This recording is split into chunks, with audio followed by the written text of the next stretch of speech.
Good morning guys, welcome po sa Mang Danis Vlog. Tingnan nyo po ang kapaligiran ko. Buhay bundok na naman.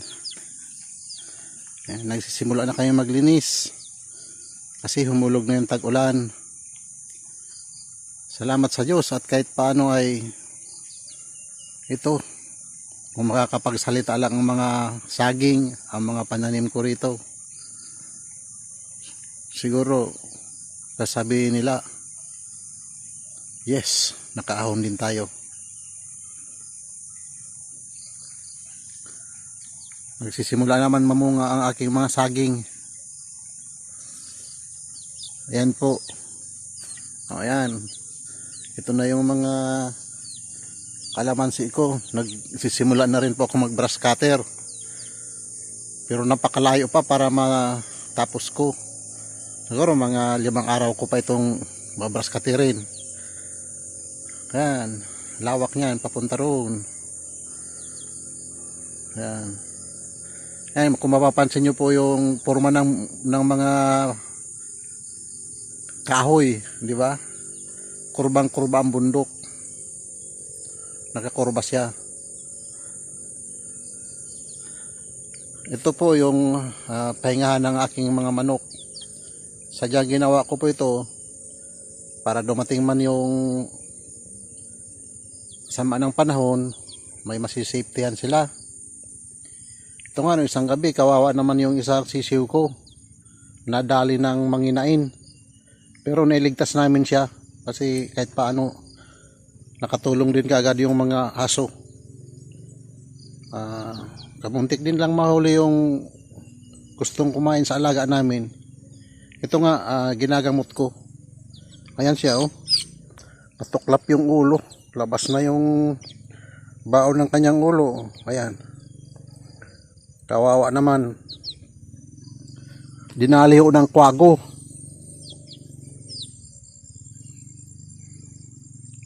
Ayan, kung makikita nyo, ayan po, ay kahit paano kumain na rin to ng pigs. Kawawa naman kung hindi ililigtas. Buti na lang biglang tinalo na nung pusa yung kwago nung sumiyap yung sisiw. Pagbagsak sa lupa, biglang tinalo nung pusa yung kwago. Pero ang dami niyang tama, pati sa kanyang pakpak, oh, may mga sugat ang kanyang pakpak. Tumaon yung kuko. Yung kanyang ulo, natuklap yung balat, labas yung bungo. Buti na lang at nakuha pa rin namin. Ayan, mga alaga, yung alaga ko yan, laging nakadikit talaga yan.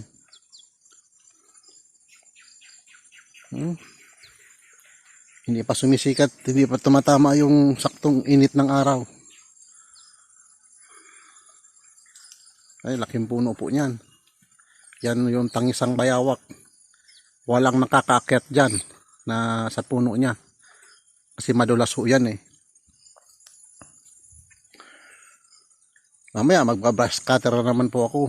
Ito yung activity ko ngayon hanggat sa matapos. Kasi yung tag-ulan nga ang inaano namin, pinaghahandaan para makapaglagay ng abono.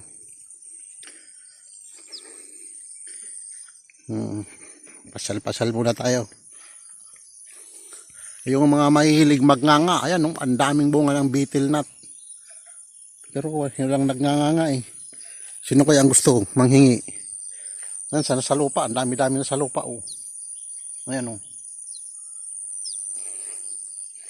Kita nyo, oh, yung ano, may mga hamog pa siya, oh.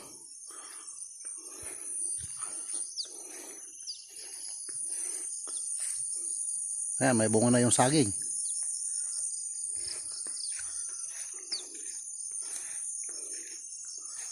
Ayan, oh, kita nyo, kapal ng aking binabrush cutter.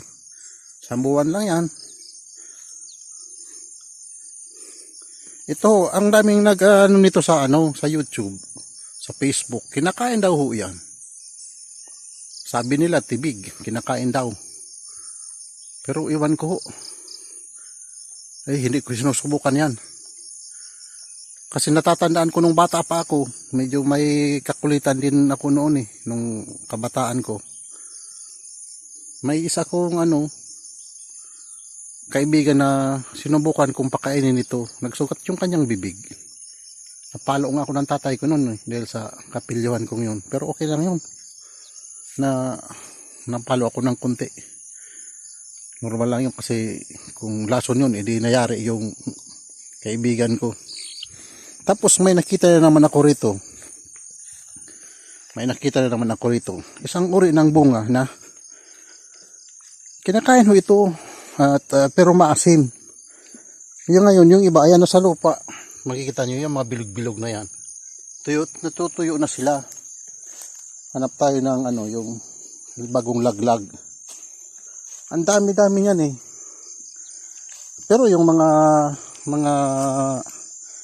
marunong sa kahoy, alam nila to. Yung puno na yan Napakagandang gawin niya ng parang sa bahay. Malaki yan. Kung mapapansin nyo, malaki yan. Ito katabi ng saging.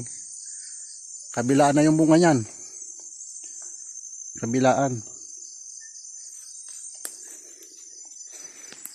Ito pa ang namin ngayon.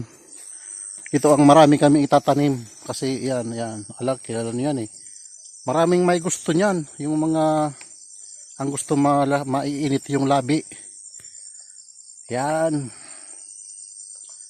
Yan ang paborito nila.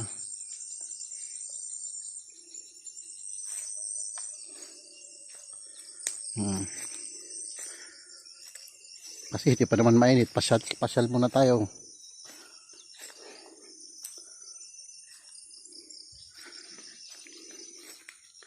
Ito na yung bayabas na pinakita ko noon na mga bubot pa. Ito na sila ngayon.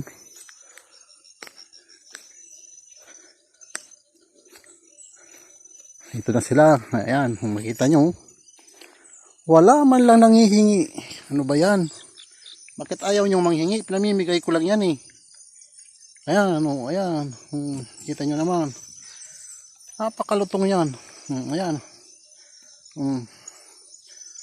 Ang dami-daming bunga niyan.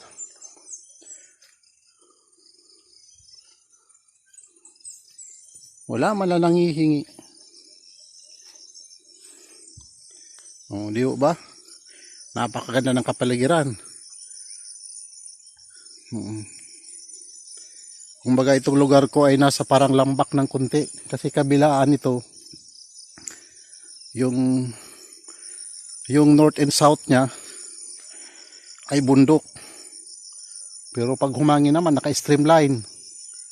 Nako. Lakas ng hangin dito pag bumagyo. Kasi parang taludtod ito ng bundok. Dito yung streamline ng hangin. Ayun ba yung isang kubo ko? Ayun Isang kubong nakatago.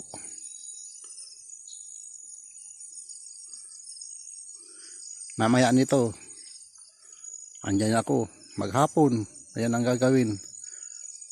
Kita nyo naman yan hanggang doon sa dulo yan. Hanggang sa pataas ng pataas ng kubong yan na nakikita.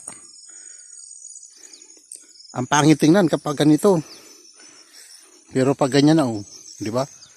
Ang linis na. Ang ganda-gandang tingnan. May sinubukan ako rito isang puno na pinbayaan ko lang mamunga. Kasi sabi nung hindi raw dapat pabungahin kaagad. Pero kaysa bumili ako, hinayaan ko lang mamunga ng mamunga.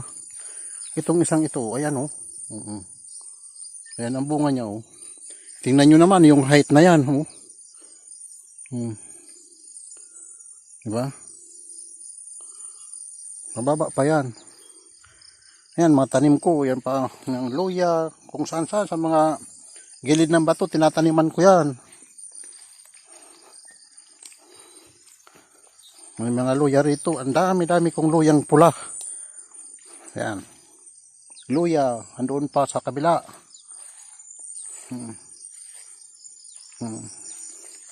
Ito alam ko. Kilala nyo yan. Kinakain yan Ang dami niyan dito. Pero wala, di ko namin pinapansin yan.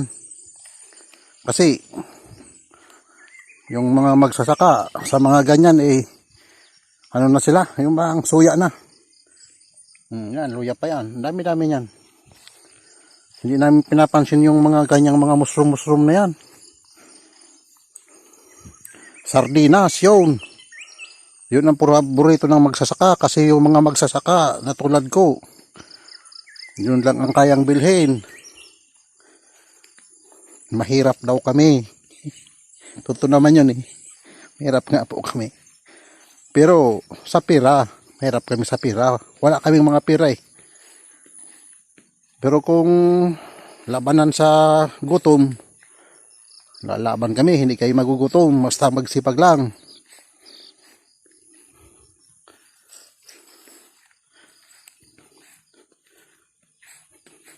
Ayan po, ibabalik ko na yung isiw ko. May pasyal-pasyal ko na siya Kukulong ko muna siya para hindi siya mabuli ng mga kasama niya. Kasi tinutuka yung ulo niya. Napapangitan siguro kasi kalbo. Ayan, yung pagkain niya. Ready na. Sige hanggang sa muli. Papangalanan ko itong ano kaya magandang pangalan dito? Mag-isip na naman po kayo. Suggestion lang. Ano kaya? Pangalanan ko ng Willie. Yung matapang. Joke lang po. yung umaway sa doon sa bikers. Kasi magaling siya Papangalanan ko itong Willie. Sige po, maraming salamat.